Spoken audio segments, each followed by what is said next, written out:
Celjski kriminalisti v hišnih preiskavah aretirali 10 oseb. Atrijeve poslovne prostore je kupilo podjetje Stan Invest. Letošnja Veronikina nagrada Alenki Jovanovski. Celjske košarkarice v drugi teden priprav vstopile v kompletni postavi. Spoštovane gledalke, cenjeni gledalci, lepo pozdravljeni.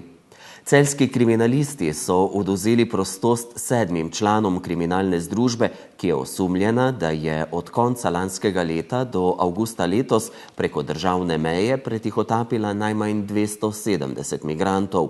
V včerajšnji policijski akciji na Celjskem je sodelovalo več kot 70 kriminalistov in policistov.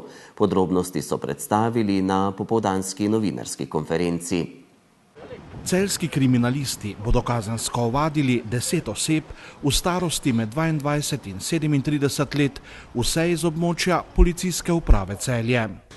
Z preiskavo smo ugotovili, da so osumljenci kot člani hudodelske združbe od konca lanskega leta do avgusta letošnjega leta v sodelovanju z več neidentificirani oziroma še do zdaj neznanimi storilci iz območja Slovenije, pa tudi iz tujine, organizirali in vodili del mednarodne kriminalne združbe, ki je delovala z namenom prevažanja nezakonitih migrantov na relaciji Republika Hrvaška preko Republike Slovenije in v glavnem z namenom potovanja oziroma v nadaljevanju potovanja v Republiko Italijo.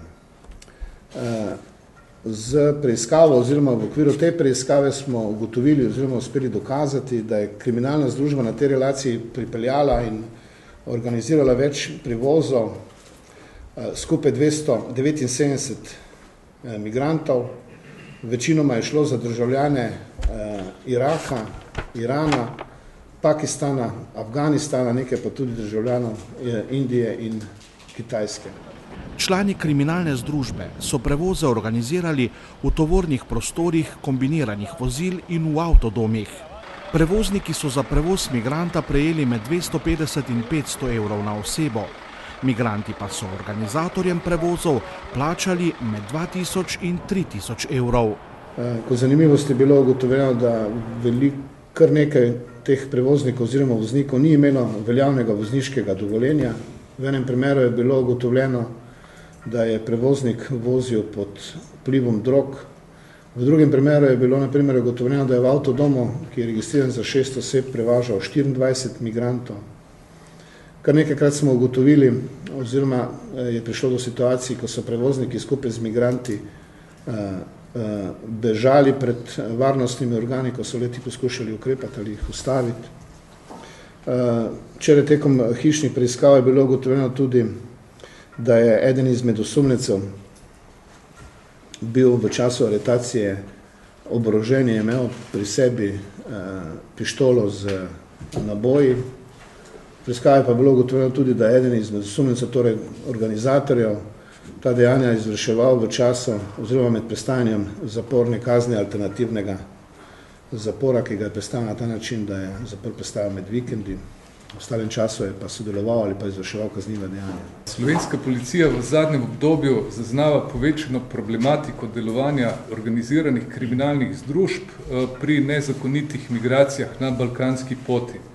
Opažamo, da so pogosto kot sprovajalci prijeti državljani tretjih držav, ki so že pridobili ali so v postopku pridobivanja statusa v državah Evropske unije.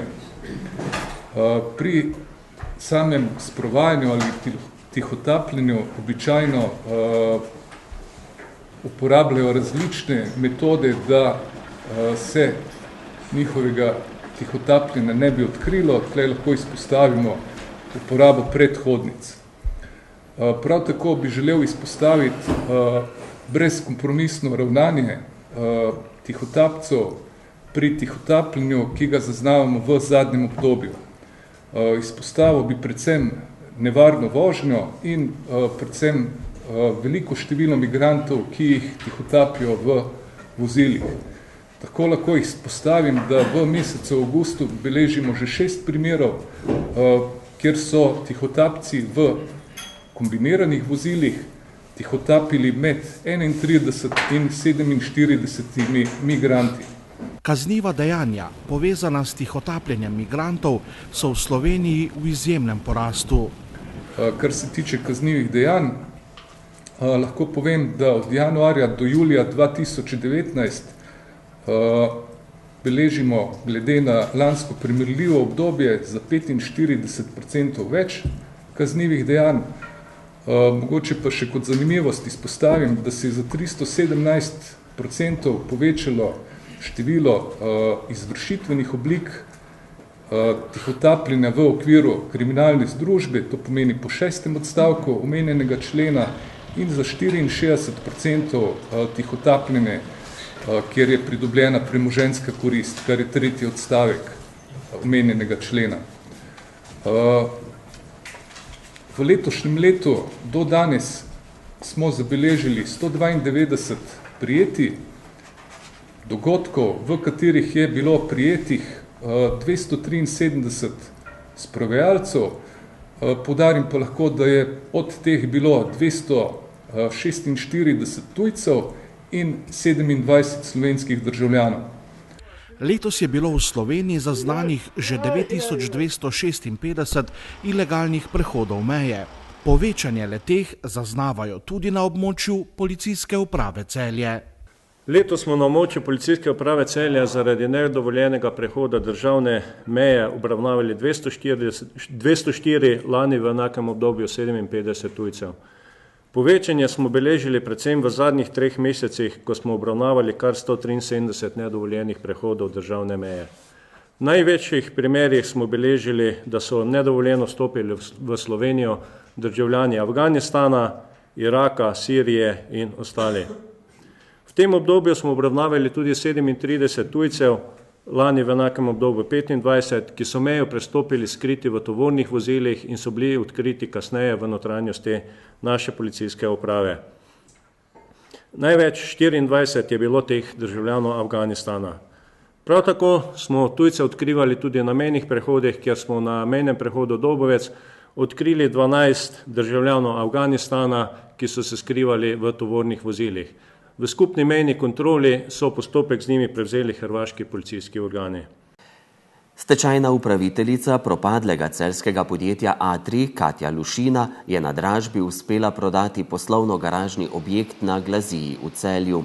Kupilo ga je celjsko podjetje Stan Invest, ki je za nakup odštelo 970 tisoč evrov, kar je več kot 100 tisoč evrov več od izklicne cene na dražbi. Za prostore Atrija v Celju sta se, poleg novega lastnika, potegovali še 2 podjetji. Atrij je v Celju vrsto let upravljal z okoli 8000 stanovanji in velikim številom poslovnih prostorov, nato pa je decembra 2017 pristal v stečaju.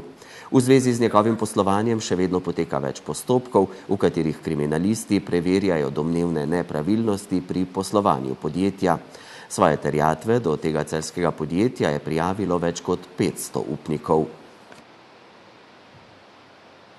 Celjsko podjetje Fit Media je v sodelovanju z mestno občino Celje sinoči na Starem gradu podelilo 23. Veronikino nagrado za najboljšo pesniško zbirko in zlatnik poezije.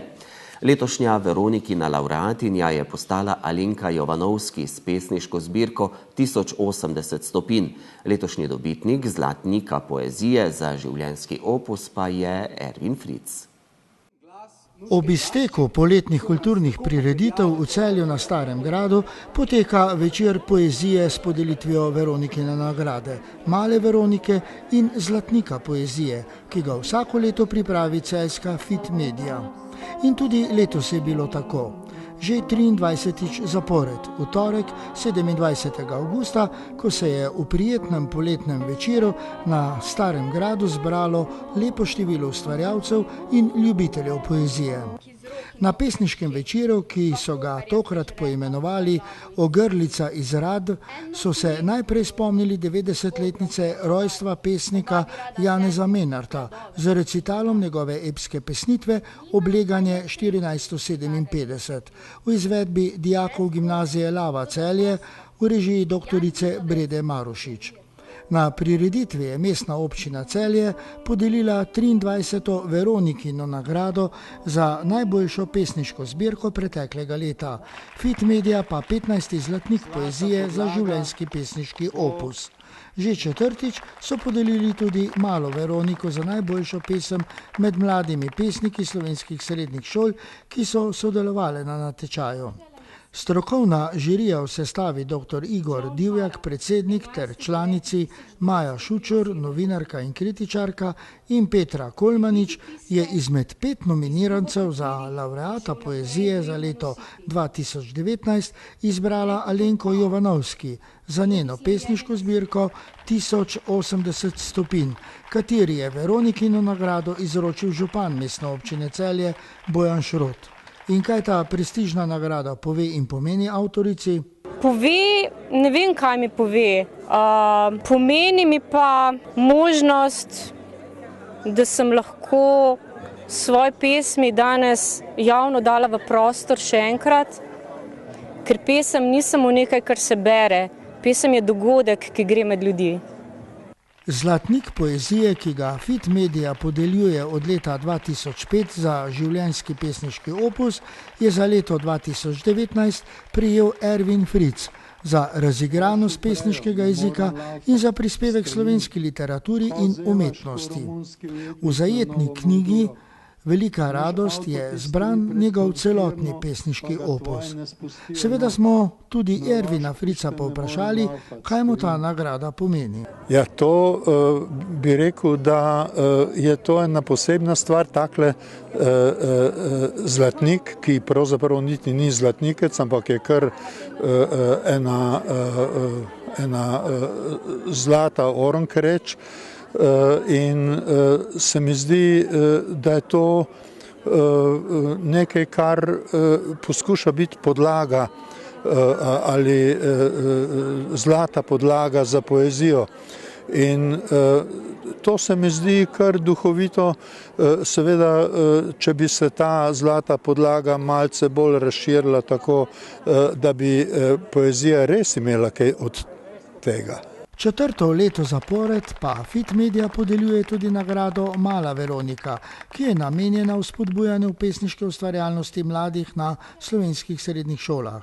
Strokovna žirija v sestavi dr. Zoran Pevec kot predsednik ter člana Tonja Jelen, pesnica in profesorica slovenščine, in Aleš Jelenko, magister menedžmenta, pesnik, prozaist in esejist, je izbrala 5 nominiranih pesmi. Neodvisno od odločitve žirije pa je na spletni strani izmed 5 nominirancev občinstvo z največ spletnimi glasovi izbralo pesem Resnica ali izziv Mije Valenčič iz gimnazije Ilirska Bistrica šolskega centra Postojna, ki je ustvarjala pod mentorstvom profesorice Mateje Rebec-Hreščak. In kaj mladi avtorici pomeni to priznanje? Pomeni mi veliko. Pove mi pa, da je še nekdo čutil, kar sem jaz čutila, ko sem je napisala, kar pomeni, da je ob branju prepoznal neka čustva, ki sem jih jaz doživljala. Pomeni mi veliko, da. Za glasbeno popestritev tokratnega Veronikinega večera na celjskem Starem gradu je svojim vokalom prisotna navduševala Nuška Drašček. Več o dogodku pa v eni od naših naslednjih oddaj Minute za kulturo na televiziji Celje.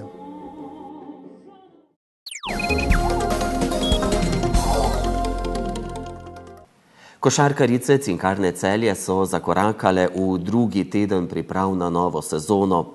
Trener Damir Grgič je imel v tem tednu prvič na voljo vse košarkarice, saj so se v začetku tedna ekipi priključile tudi novinke Paulina Hersler, Andreona Kis, Tilerdir, Marija Kosturkova in Snežana Bogičevič.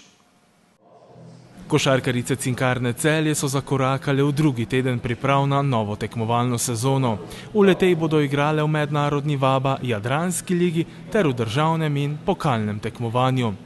Varovanke trenerja Damirja Grgiča se pripravljajo na atletskem stadionu Kladivar, v dvorani gimnazije Celje Center in tudi v fitnesu. Ta začetni uvodni del je količinsko kar zahteven, tudi sama intenzivnost se počasi stopnjuje. Punce so prišle dobro pripravljene, tako da imamo eno super bazo, na začetku našega trenažnega procesa. Zdaj so se nam pridružili tudi še vse nove igralke, tako da smo v popolni zasedbi. Trenutno brez kakršnihkoli težav s poškodbami, jaz si želim, da bo tako tudi ostalo. Treniramo dobro, punce so fajn razpoložene, tako da treningi potekajo v takem pozitivnem vzdušju. Je pa res, zdaj kombiniramo tako sam štadion, treninge v fitnessu, veliko tudi dvorane. Za punce je zdaj naporno, ampak mislim, da se jim bo potem to toliko obrestvalo, da bojo nasmejane zapuščale vedno trening. V bistvu so letos še tako najkrajše, odkar sem v Celju, no. Malo smo začeli kasneje zaradi vseh tujk, no, ko smo jih čakali, da pridejo, ampak ja, naporno je zelo, sploh tole zjutraj, ko kombiniramo tole fitness pa tek, no, to je res naporno, ostalo pa no, gre. Košarkarice so na priprave prišle dobro telesno pripravljene, to pa je jasno dobra podlaga za same priprave. Ja, sigurno. Mi smo tukaj naredili za en res dober plan, kako bomo samo intenzivnost in količino v bistvu spreminjali in prilagajali glede na naše aktivnosti, vse ostale, se pravi tudi neke tekme, turniri se že malo približujejo. Verjamem, da lovimo tisto ta pravo formo, da bo prišla v pravem trenutku in napadamo zmage seveda. Pa nismo še nič kaj govorili, no, kakšni so cilji, zdaj je v bistvu sam cilj, da se dobro pripravimo, da smo čez en mesec tako, kako moramo biti in samo tako gledamo. Predvsem v Jadranski ligi bodo tekme še zahtevnejše. Namreč nekatere ekipe so se zelo dobro ukrepile. Ja, slišali smo, da se je liga da je malo boljša. To meni, da so druge ekipe verjetno pripeljale nove ukrepitve, tako da to je super, to je dobrodošlo. Mi čakam, da vidimo, no, nič ne vemo še, tako da bomo videli. V novi sezoni si celjske košarkarice želijo še številčnejše podpore domačih gledalcev. Res si želimo, da bi bilo več ljudi na naših tekmah. Jaz vem, da bomo in me to poskušali čim bolj dokazati, da jih želimo, no, in da bo tudi ljudje prišli na tribune in nas podpirali. Celjanke v prihodnjih dneh do samega začetka nove sezone, ki sledi ob koncu meseca oktobra, čaka še vrsto pripravljalnih tekem.